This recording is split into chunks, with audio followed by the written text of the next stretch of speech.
Okay. We're using precious time, 2 gold. Putting a line. Okay. Misleading. Yeah. Yeah. So we're saying.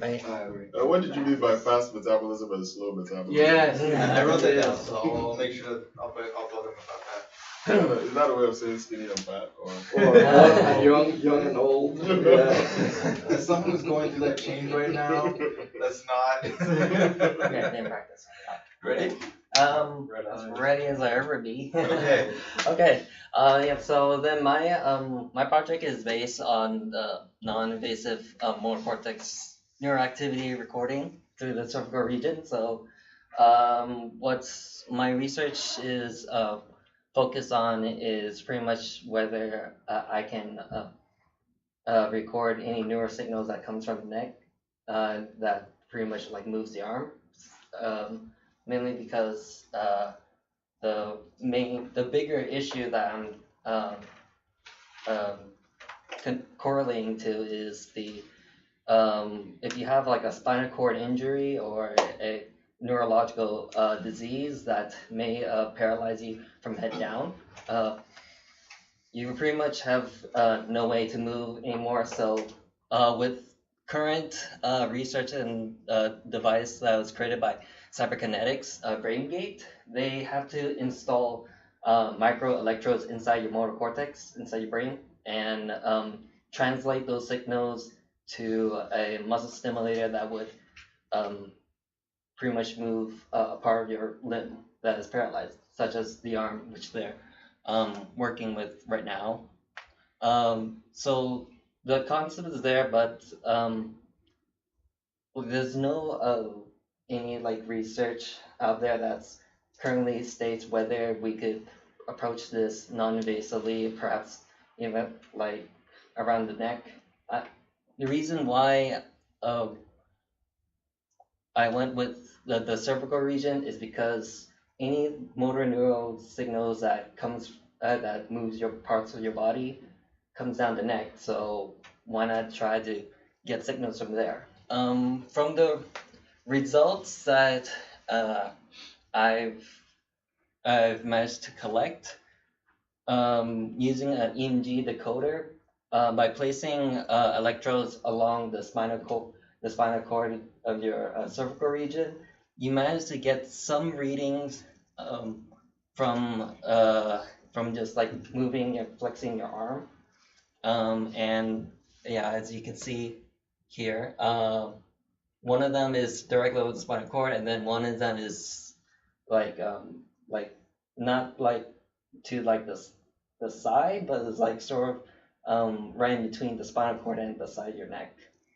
Just because, so then to see if you could record signals not directly over, but like just around the neck in general. And of course, I also recorded signals coming from your bicep as you flex.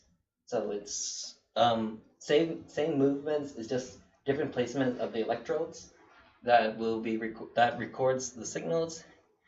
And from the results, I concluded that it is possible to get some motor neural signals from the neck. On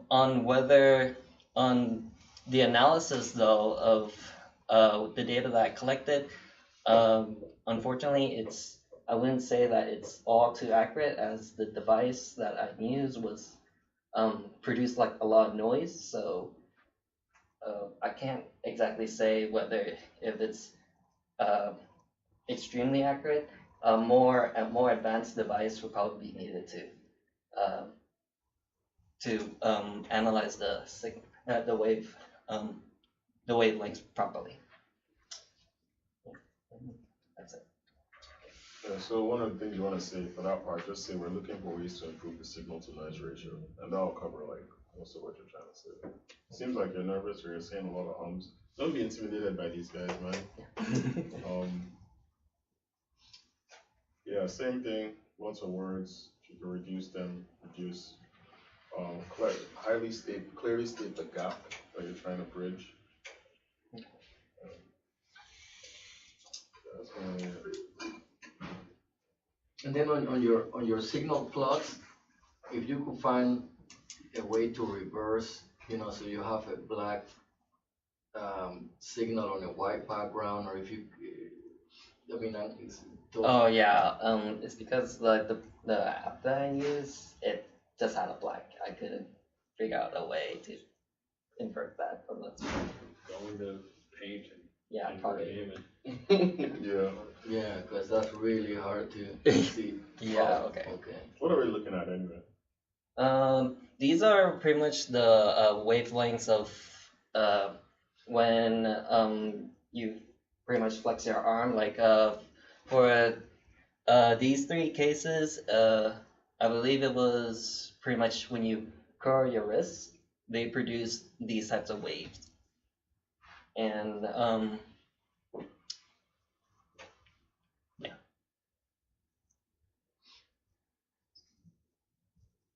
So the ultimate goal of this is what?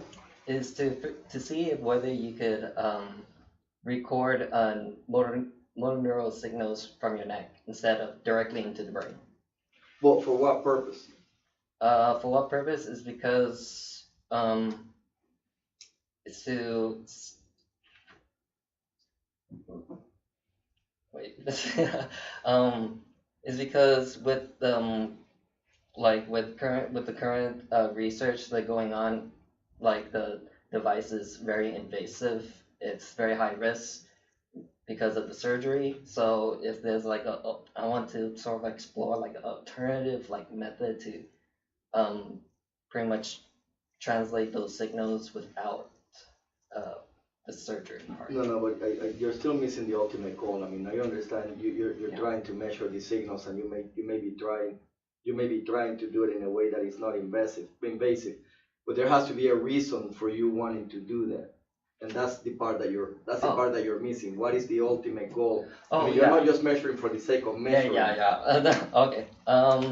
Yeah. So then the ultimate goal that I want from the research is if this was actually successful, I hope that this research could perhaps like push like like other researchers or maybe whoever might want to like carry on with my current research to like search for like non-invasive methods instead for so What is like the just like gap help you're addressing? the Don't forget that you mentioned the predicate device. That's the whole reason why you're doing this, right? predicate device. The So cyberkinetics one? That's Yeah. the whole reason why you're doing it, right? yeah, So go back to that. so now we sort of the intro right here. So um sorry, I'm blanking out. What was the question again? Sorry. So the question is, what's the ultimate goal? I mean, even if there's another device out in the market that is more invasive, there has to be a reason why they want to measure these signals. I'm sure there is. I just need you to tell me what that reason is. So you want something that is less invasive, but you want this. You want to be able to generate or detect these signals because that way, if you're able to replicate those signals again and then send it to like a muscle simulator, then you could pretty much generate the same movements. okay. So I mean, okay. So as long as you know why you're doing the measurement, then okay. And the other thing that you may want to explain is what is the action taking place, not just where you're measuring, but what is the action taking place when you're making the measurement. So on the bicep, that signal is generated when you bend, extend, flex. I mean, what is it that you're doing? When you're flexing. Well, you I'll How make it. many? I guess with that, are all three of those signals collected simultaneously? Not simultaneously. They're all recorded individually because with the device that I put together, it was you can only put like 2 leads like Who's per that? Is that you? location. Oh no, that's my little brother. Okay. Best test subject. You just said it.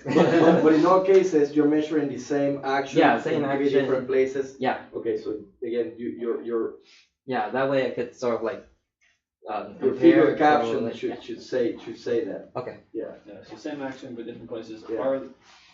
How about the vertical scale bar? Are they all the same scale vertically? Scale like vertically, like this way. Like the signals, is like the signal on the middle one and the right one looks like they have much bigger spikes than the left one. Is that because there was more signal or you're just zoomed in further? This is when I zoomed in. Yeah, I think more on this. No, wait, there. So that's a little bit deceptive. Yeah, so you have to put the vertical scale so I know what the amplitude of each of those signals are. Wait, but are you sure you zoomed in? Because look at the scale bar. Well, horizontal scale. Yeah, horizontal. Yeah. So you Horizontal zoomed in scale, vertical yeah, it's scale. the same, but it, I guess, No, yeah, the the horizontal vertical. scale is not the same. I can't see. There, can't oh see. yeah, I it's can't. It is different. yeah, the picture is hard, but they're all supposed to be like 1 No, I still- milliseconds. I still don't So, know like, what am I reading? 1 millisecond. So 1 Yes. millisecond in time, but. as far Yeah, as the like, am- The yeah, amplitude. The Yeah, amplitude is what I then, can. yeah, I'll save the app. Yeah. It's also one of the flaws of the app that I'm using. It doesn't provide as much data to analyze. Yeah. So again, you need some sort of measure of the y-axis. Because that would be, I say it was very surprising that you would see more muscle signal activity at the neck for a motion at the bicep. Yeah, I'll probably need to look into this again. I looked at this too, and I'll probably need to recheck it. Unless you're flexing your neck really hard when It's really, Yeah, this is our last group. Alright. And thank you so much for coming, professors and Roberto. It's meant a lot to us, and hopefully we are better at conference. Yeah, you need to practice. Clean this up a little bit. So if you find us, feel free to engage us. I don't want to say that, but yeah. Thank you. Thank you. Thank you so much. Very efficient.